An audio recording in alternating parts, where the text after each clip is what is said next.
नमस्कार, मैं हूं राहुल शर्मा और आप देख रहे हैं एसपीएन 9 न्यूज़। स्वागत है आपका हमारे इस खास प्रोग्राम में आज मैं बात कर लेता हूं कर्नाटक चुनाव को लेकर, क्योंकि कर्नाटक चुनाव नज़दीक है और इसी चुनाव पर दोनों पार्टियों की नज़र है।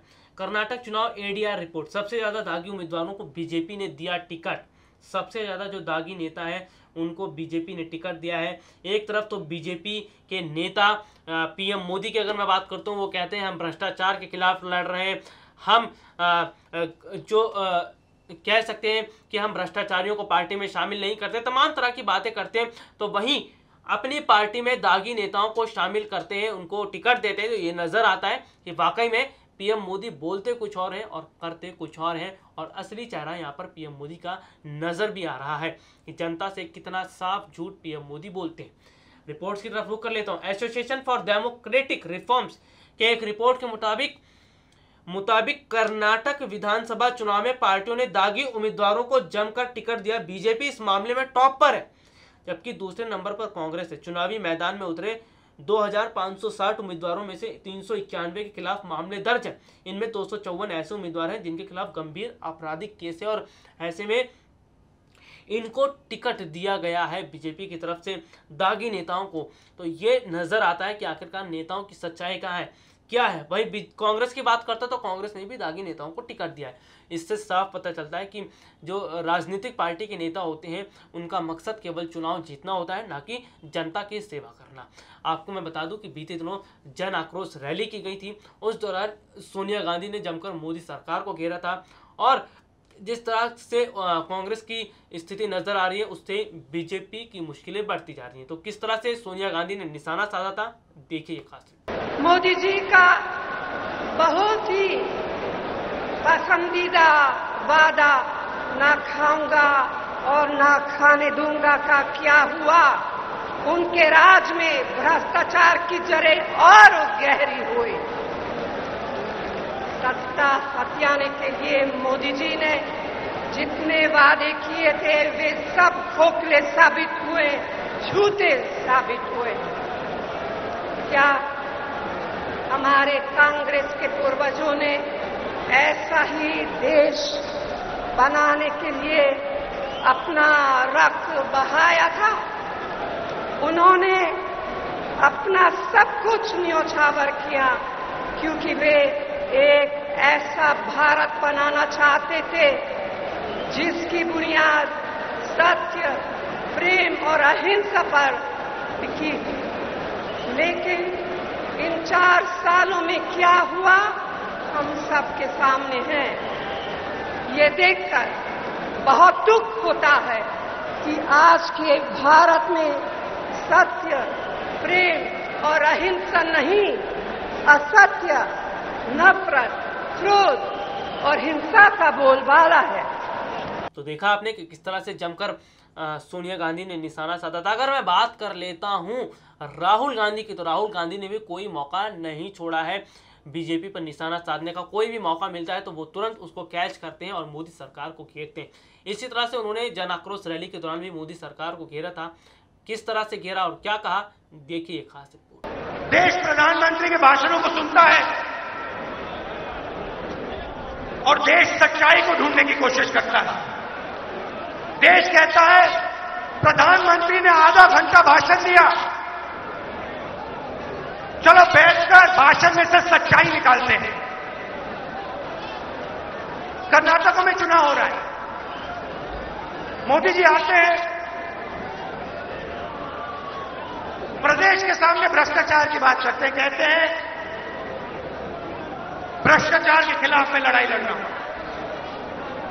स्टेज पे उनके दाएं साइड पे येदियुरप्पा जी खड़े हैं, बीजेपी के चीफ मिनिस्टीरियल कैंडिडेट जो स्वयं जेल में जा चुके हैं। जेल का पानी, जेल का भोजन खाएं। दूसरी तरफ 4 मंत्री वो भी जेल में आकर समय लेके आए, और बीच में नरेंद्र मोदी जी, मैं भ्रष्टाचार के खिलाफ लड़ाई लड़ रहा हूं। देश देख रहा है, कर्नाटक देख रहा है, कह रहा है क्या कह रहे हैं। पीयूष गोयल अपनी कंपनी को डिक्लेयर नहीं करता है, मंत्री बनता है, अपनी कंपनी को डिक्लेयर नहीं करता है। बाद में एक पावर कंपनी को 48 करोड़ रुपए के लिए अपनी कंपनी बेचता है। पहली बार पावर मिनिस्टर अपनी कंपनी किसी पावर कंपनी को बेचता है। नरेंद्र मोदी जी के मुंह से एक शब्द नहीं निकलता। तो देखा आपने कि किस तरह से निशाना साधा था।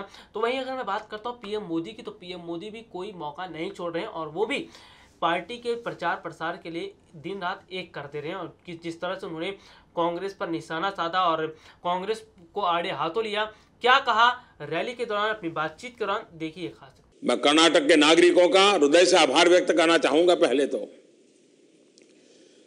और आप लोग किसान मोर्चे के कार्यकर्ता हैं।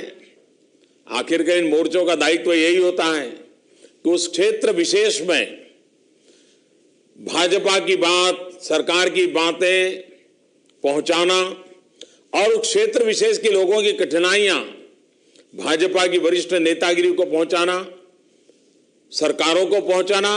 और ये काम, ये जो ब्रिज है, मैं समझता हूं ये किसानों की समस्याओं का समाधान करता है।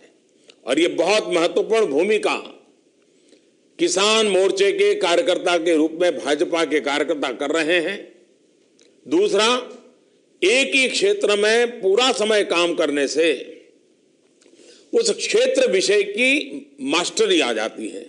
तो देखिए चारों ओर से चुनावी माहौल है, चारों तरफ चुनावी माहौल नजर आ रहा है, एक दूसरी पार्टी पर आरोप प्रत्यारोप चल रहा है, लेकिन आखिरकार जीत किसकी होगी ये सबसे बड़ी बात होती है। लेकिन मैं कर्नाटक की बात करता हूं। कर्नाटक में चुनाव नजदीक है, उस पर दोनों पार्टियों की निगाह है। बीते दिनों कर्नाटक में अमित शाह ने लिंगायत के प्रमुख से मुलाकात की थी। मुलाकात के दौरान उन्होंने क्या कहा और किस तरह की बात हुई, देखिए खास। भाजपा अध्यक्ष अमित शाह ने टुमकुरू के सिद्धगंगा मठ में लिंगायत समुदाय के संत श्री शिव कुमार स्वामी से मिलकर उनका आशीर्वाद लिया और कर्नाटक के 2 दिवसीय दौरे की शुरुआत भी की। गौरतलब है कि कर्नाटक में अप्रैल मई महीने में विधानसभा के चुनाव होने वाले। इस तस्वीर में आप देख सकते हैं किस तरह से अमित शाह स्वामी जी के चरणों में बैठे हुए हैं और इतना ही नहीं, उनसे आशीर्वाद भी ले रहे हैं। श्री शिव कुमार स्वामी से शाह की मुलाकात को लिंगायत वीरशैव समुदाय तक पहुंच कायम करने की कोशिश के तौर पर देखा जा रहा है। राज्य में इस समुदाय की आबादी अच्छी खासी है और यह राजनीतिक तौर पर ताकतवर माना जाता है। इस समुदाय में भाजपा की अच्छी बैठ बताई जाती है। स्वामी और शाह की मुलाकात इसलिए भी अहम है क्योंकि यह ऐसे समय में हो रही है जब पिछले दिनों ही कर्नाटक की सिद्धरामैया सरकार ने केंद्र से सिफारिश की है वह लिंगायत एवं वीरशैव लिंगायत समुदाय को धार्मिक अल्पसंख्यक का दर्जा दे।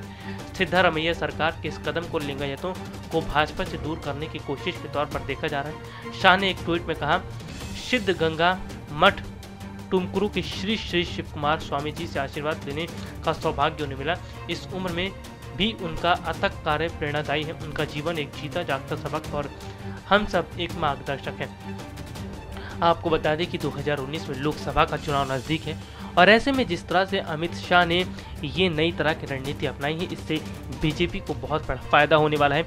इतना ही नहीं, अगर हम बात करें जिस तरह से अमित शाह की ये रणनीति है वो कहीं ना कहीं बीजेपी के लिए एक प्लस पॉइंट साबित हो सकती है। आपको बता दूं कि 2019 का चुनाव जीतने के लिए कांग्रेस और बीजेपी काफ़ी हद तक कोशिशें कर रही हैं। दोनों अपने अपने स्तर पर कोशिश कर रही हैं, लेकिन जिस तरह से चुनाव से पहले ही अमित शाह ने इस तरह की रणनीति बनाई है और जो पैंतरा खेला है वो कहीं ना कहीं बीजेपी के लिए अच्छी खबर है।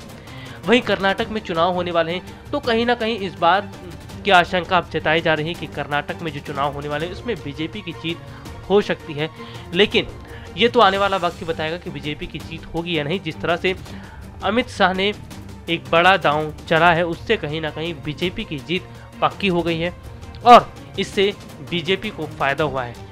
बीजेपी हर स्तर पर कोशिश कर रही है कि कैसे चुनाव को जीता जाए।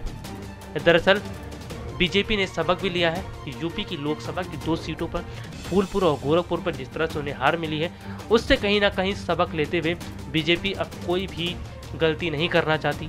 वो हर तरीका अपना के चुनाव जीतना चाहती है।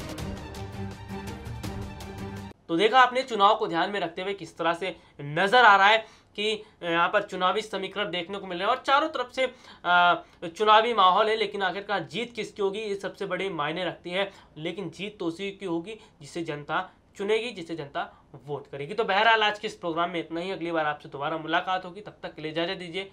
नमस्कार।